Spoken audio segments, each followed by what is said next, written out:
নমস্কাৰ বন্ধুসকল বহুদিনৰ বিৰতিৰ পিছত পুনৰবাৰ আপোনালোকক কি ক'ত কিয়ৰ মঞ্চলৈ আদৰণি জনাইছো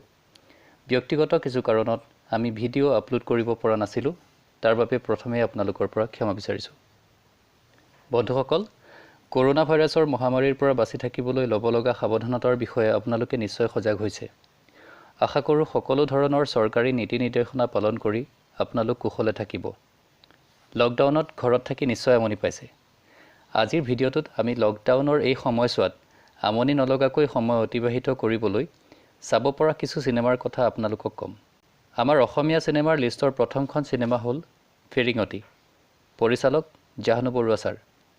এই ছবিখনত কৰা দুৰ্দান্ত অভিনয়ৰ বাবে মলয়া গোস্বামীয়ে 1991 চনত শ্ৰেষ্ঠ অভিনেত্ৰীৰ ৰাষ্ট্ৰীয় পুৰস্কাৰ লাভ কৰিছিল লগতে জাহ্নু বৰুৱা ছাৰৰ সাগৰলৈ বহুদূৰ আৰু হালধীয়া চৰায়ে বাওধান খাই ছবি দুখন চাব পাৰে এই তিনিওখন ছবি ইউটিউবত উপলব্ধ ভবেন্দ্ৰনাথ শইকীয়া ছাৰৰ মুভি ইউটিউবত বিচাৰি নোপোৱাৰ বাবে আমি ৰেকমেণ্ড কৰা নাই যদি কোনোবা আমাৰ দৰ্শকে পাইছে তেনেহলে তেওঁক নিশ্চয়কৈ কমেন্ট বক্সত তাৰ লিংক শ্বেয়াৰ কৰিবলৈ অনুৰোধ জনাইছো মনিন বৰুৱাদেৱৰ দিনবন্ধু এখন ভাল সিনেমা আনহাতে ৰীমা দাসৰ ভিলেজ ৰক ষ্টাৰ্ছ আৰু বুলবুল কেন সিং আৰু দূৰদৰ্শন এটি যন্ত্ৰ কথা নদী বৰনদী ভটিয়াই আমিষ আদি ভাল সিনেমা বলিউডৰ সিনেমাৰ ভিতৰত এভাৰগ্ৰীন হিচাপে মেৰা নাম জোকাৰ ৰাজেশ খান্না আৰু অমিতাভ বচ্চন অভিনীত আনন্দ আৰু শোলে আদি সিনেমা চাব পাৰে এই তিনিওখন ছবি ইউটিউবত উপলব্ধ আনহাতে অমিতাভ বচ্চনৰ সৰকাৰ সিৰিজৰ তিনিওখন সিনেমা সঞ্জয় দত্তৰ মুন্না ভাই এমবিবিএছ অজয় দেৱগনৰ Gangaajal Aarakshan once upon a time in Mumbai Akshay কুমাৰৰ স্পেচিয়েল 26 খট্টা মিঠা শাহৰুখ খানৰ চক দে ইণ্ডিয়া আমিৰ খানৰ 3 ইডিয়টছ তাৰে জমিন পৰ পিকে সলমান খানৰ দবাং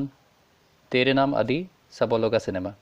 হলিউড ক্লাছিক্সৰ ভিতৰত দি গডফাদাৰ সিৰিজৰ তিনিওটা সিৰিজ আৰু ফৰেষ্ট গাম্প আদি চাবলগীয়া সিনেমা আনহাতে বৰ্তমান সময়ৰ গ্ৰেভিটি মাৰ্চিয়ান ৰেভনেণ্ট পাৰ্চুইট অফ হেপিনেছ আদি চাবলগীয়া সিনেমা একেবাৰে শেষত আমি কণ্টাজিয়ন নামৰ হলিউডৰ সিনেমাখনৰ কথা উল্লেখ কৰিব বিচাৰিছো এই সিনেমাখনত এটা ভাইৰাছৰ সংক্ৰমণৰ কথা কোৱা হৈছে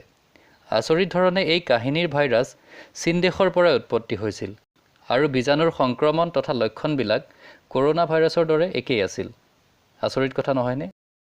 আশা কৰো আজি আপোনালোকে আমাৰ এই ভিডিঅ'টো চাই ভাল পাইছে যদি ভাল পাইছে তেনেহলে নিশ্চয়কৈ লাইক আৰু কমেন্ট কৰিব আৰু যদি প্ৰথমবাৰৰ বাবে আপুনি আজি আমাৰ চেনেলটো চাইছে তেনেহলে নিশ্চয় সাবস্ক্ৰাইব কৰিব ধন্যবাদ